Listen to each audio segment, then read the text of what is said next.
तुमसे एक गलती हुई।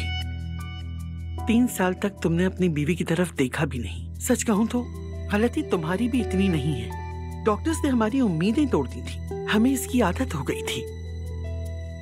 तुम भी शैतान की तरफ मुड़ गए। हर शख्स का अपना शैतान होता है और तुम्हारा शैतान वो लड़की है। तुम जवान हो, मर्द हो, ऐसी चीजें हो जाती हैं। बस तुम अपने गुनाहों से बाज आ जाओ, फिर मैं भी सब भूल जाऊंगी।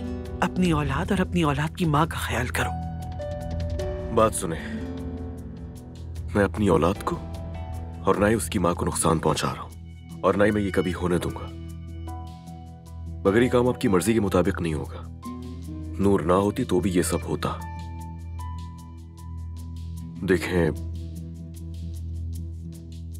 हम 3 साल पहले इस हादसे वाली रात को ही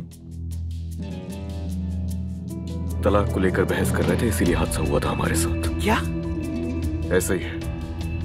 अगर उस रात हादसा ना होता तो उस रात तलाक हो चुकी होती। देखें,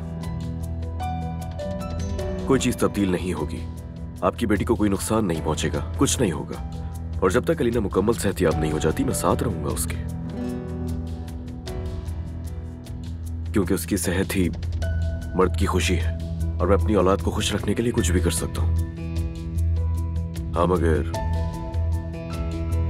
नूर को किसी भी हाल में नहीं छोड़ सकता।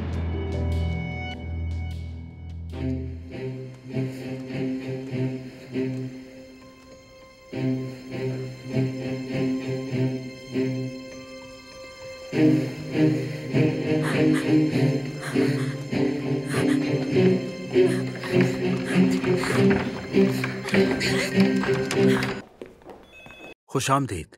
पेशेंट से मिलने से पहले मैं आपको कुछ जरूरी इंफॉर्मेशन देना चाहता हूँ। देखिए, वो अभी बहुत कमजोर हैं और उनकी याददाश्त का एक हिस्सा मुकम्मल तौर पर गायब है और इस तरह की प्रॉब्लम अचानक हादसे की वजह से होती है। क्या कहना चाहते हैं डॉक्टर? यानी हादसा और हादसे से कुछ देर पहले होने वाली बातें उन्हें याद नहीं। क्या याद नहीं है उसे? उनकी याद का आखिरी दिन उनकी शादी का दिन है बस। ये मोहब्बत बदुआ बन गई है